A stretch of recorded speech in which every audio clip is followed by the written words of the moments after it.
Hey fellow agents, this is Agent Smith and we're about to start playing into King's Quest 4. This one is the one that's set for Rosella, and I gotta get through this real quick. If you happen to have a GOG copy of this, you can find your manual in there, and I'm just pulling mine up on here. It asked me for the fifth word, the second paragraph, so it should be suddenly. There we go. Let's go ahead and enjoy into it. Yes, this is my first time playing King's Quest 4. So they gotta give us the intro, I'm assuming. This was, unfortunately, the graphic style has reduced in comparison to the last three games because no one has actually made a remake of this one. A lot of attempts have been made, none of them were successful, so. There was one that was going really far. Unfortunately, the lead artist passed away, and they were unable to get the project completed.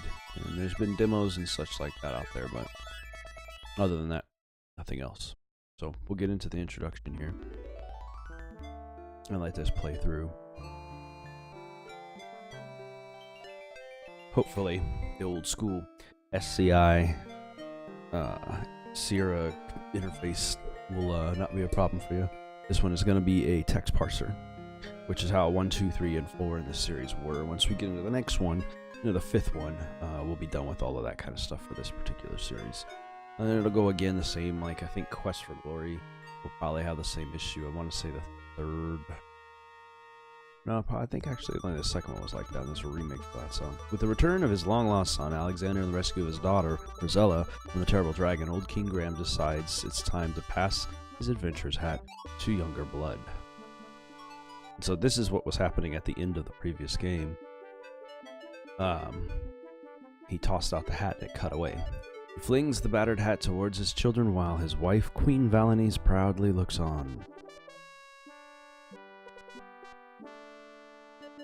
Just as they did in 3 and their ending. The hat arches through the air. Suddenly, it cut back there. King Graham experiences a terrible squeezing pain in his chest. He's having a heart attack. Help me, he rasps. The adventurer's hat lies unclaimed upon the floor, forgotten. I might have to read faster than my dramatic reading let me. Why are they just staring at each other? There's your dad, that's creepy. I mean, Alexander literally just arrived from the last one. King Graham lies weakly in bed, Father Death hovering near. Grief suddenly overwhelming her, Rosella runs away. Oh, Father, she sobs, you're still young. You should have many years ahead of you.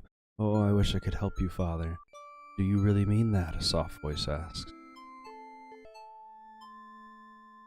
Rosella looks up but sees no one speaking to me. I'm gonna do my best for voices. I'm not very good at that. I am, the voice says. Look in the mirror.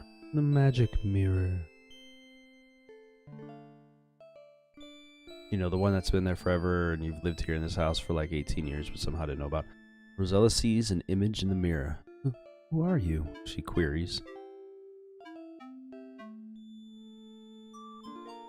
I love how the grid patterns show up decent on mine, but when translated to pictures on the screen, it creates a plaid almost. I am the fairy Genesta. In my land of Tamir, there is a remarkable tree. This tiny tree needs 100 years to bear a single fruit. But this is no ordinary fruit, for if a pure person were to eat it, they would find that good health and well-being would be theirs for many years.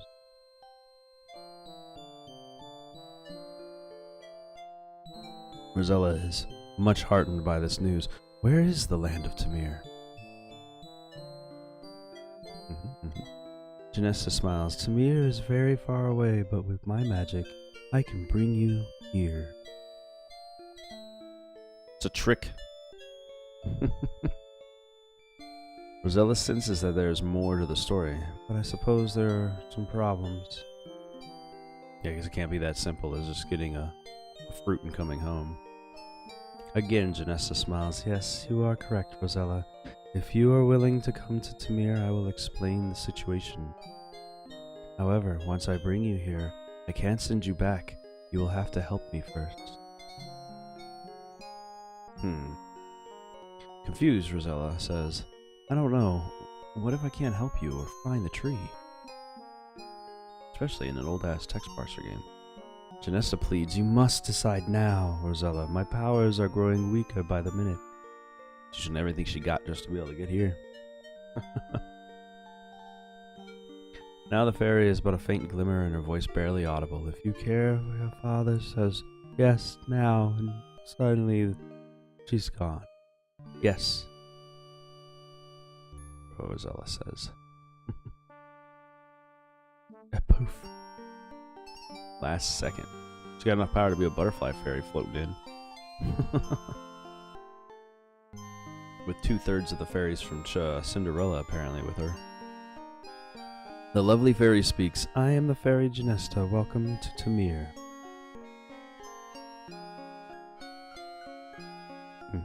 Oh, can I click through? I don't know if I'm in that yet. Rosella looks awestruck at the fairy. She is stunningly beautiful, but still, there is a certain sadness to her. Finally, Rosella speaks, I know you would like me to help you in some way, but I don't know how I could help a fairy. She just needs you to be her suicide twin. Janesta looks sadder than ever. You're wrong, Rosella. You see, I am losing my magical powers. Yesterday, as I was strolling through the woods, Lola, the evil witch or something, fairy-sized, she yanked from the neck, raced away, screeching and laughter, immediately fell, and my powers diminishing, and my body weakened, and die in 24 hours, and my talisman is not to return. If my talisman is not returned, phew, read faster. And now it gives me more time on this one, of course. All right. Instead, Janessa looks at Rosella. Lola is very evil and will use the talisman to bring more evil to Tamir. Now I fear it will contaminate my whole country. Further, I cannot send you home without my talisman. So I have 24 hours, which is infinity time for me. Rosella is unsure as what she can do. Meekly she says, I want to help, but how? You can do more than you think, Rosella, Janesta assures her. I believe you will be able to penetrate Lolot's domain. Let's do it. Penetrate the shit out of this thing. Some girl-on-girl penetration. Suddenly, Rosella remembers the tiny tree. Can you tell me where to find the magic fruit? Reason I came here. Remorsefully, Janessa looks at Rosella. It will not be easy to reach the tree. It grows in a tiny island within a vast swamp on the other side of the great mountains. Bravely fighting back tears, Rosella says, I will help you in any way I can, Janesta. How can I find Lola? Look towards the morning star and head east till daylight. Oh. The beautiful fairy points east to house. Good. Eastward, Lolot's castle overlooks Tamir from the great mountains. And we shall go. We will take her down.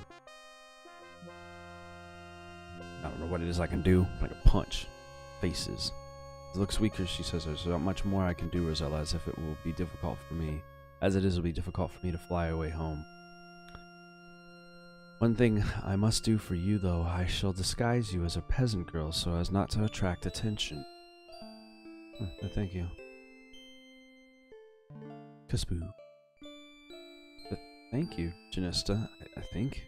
Rosella stammers. It will be better for you, the fairy says. Well, I must be off while I can still fly. I know you can do it. Goodbye. Good luck. There you go. That's our backstory. So in the very ending, the immediate ending, essentially, of the events from number 3 with Alexander arriving, Graham goes down, and now Rosella's trying to find a way to save him. You're on your own, Rosella. Alright, that jumps us on in. So, she said, so as you can see, it's mouse pointer style, and you can click to move around, which is interesting. But everything is pretty much done on text parser as it was before. So I can look. A river coming from the east spills into the blue ocean before you. A lonely beach edges the ocean. From atop a bluff, a lovely meadow stretches eastward. We're gonna keep heading east and doing. Actually, you know what? First thing I'm gonna do is save my game. Go. Because I don't want to get screwed.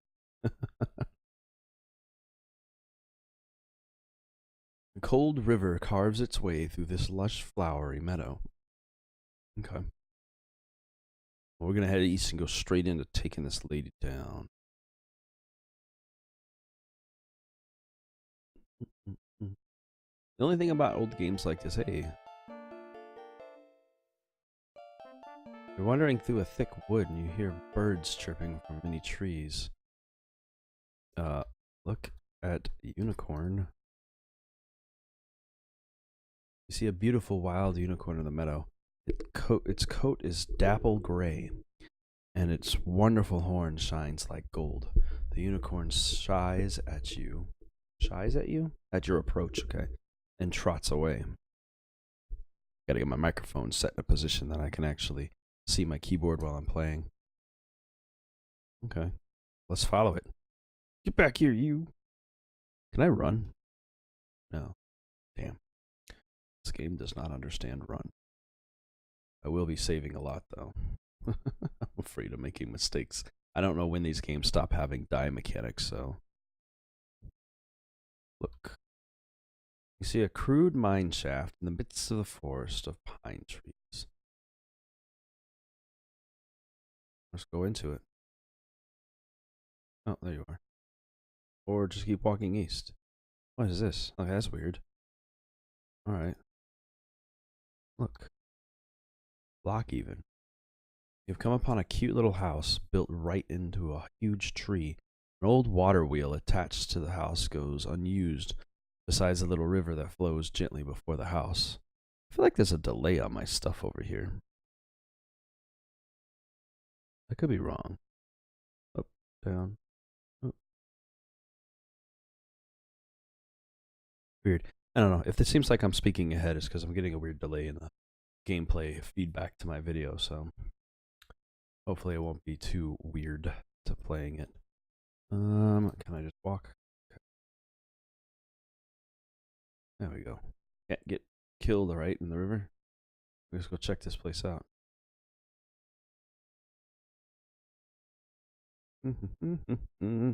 Canuck. Canuck on door. You knock loudly on the small door, but no answer. Open. Open. Open door. Look around. This is the main room of the Seven Dwarves' cozy treehouse. Well then, what a mess it is. Clean house. I know this story.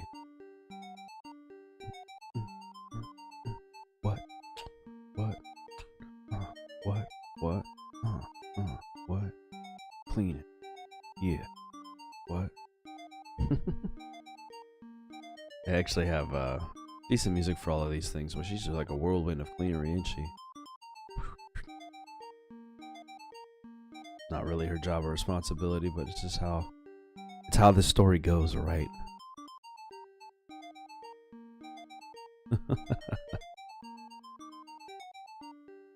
Plus, we should be able to benefit from them somehow. The dwarves are usually helpful. At least you would think so, as long as we do something good for them. Like cleaning all their stuff up. Look at that, tapping it. What? What? What? Maybe sweep. I thought that was a broom on the wall. It's a glockenspiel. Or clock. Cuckoo clock. I was like, wait a minute. Where's she going over there? You hear the dwarves approaching. Uh-oh. You watch quietly as the dwarves file in one by one, get a bowl of soup, and take a seat at the table. And I think they're going to make us watch this whole sequence. This dwarf must really be hungry. He's getting 2 bowls of soup. And also, it's taking forever for all these guys to come in. We still got one more, don't we? No, that's all 7. Okay. The 7 dwarves seem very pleased that you tidied their messy home. One politely asks you your name. You tell him, and he cordially invites you to sit down with them to eat the bowl of soup he got for you. Oh. It wasn't for him. How kind. You seat yourself at the table and begin to eat the surprisingly delicious soup. A little dusty from all the kick-up I was doing while I cleaned, but that's all good. Slurp, slurp, slurp, slurp, slurp. Slurp. Slurp. Slurp. Slurp. She's a noisy eater. Slurp. Slurp. Slurp. Noisy eater. Slurp. Slurp. Slurp. Slurp. Oh my goodness, this sequence. Are you for real? We will realistically wait the amount of time it takes for a human being to eat food. It's time for the little men to go back to the mine. Goodbye and thanks for the soup, you call, as they take their leave. I still gotta clean up after them. Look at that, they just leave their food sitting out. You finished your soup also. It was the best soup you've ever tasted. Maybe, though, you were just really hungry. It's the main room of the Seven Dwarves' house. Oh, clean table. Hopefully it won't be a whole entire thing, since that's the only thing messed up now.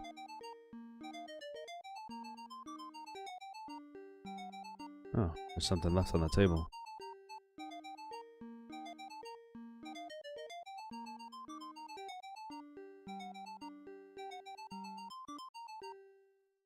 Phew, hope that's the last of it. I agree. Look at table. See a long wooden table, and you also notice a blue pouch. Get blue pouch. Not close enough, excuse me. Get blue pouch. Tab should be my inventory. A diamond pouch. Ooh. Look at that. They'll give you information on it, but either way. I'm going to go ahead and leave this one here. That's the introduction to this game and gives you some information in the background. We found ourselves some 7 dwarves, so that's pretty cool. And pause. There is good. Use that in between things. So if you're enjoying this, give it a thumbs up. Don't forget to comment and subscribe, and I'll see you guys in the next one. Have a great day. Hey, fellow agents. Don't forget to like and subscribe by clicking the button in the center of the screen. You can also find the last video by clicking the button to the left, and you can take a look at some of the other stuff I've done by clicking the button to the right. Hope you enjoyed the video, and have a good day.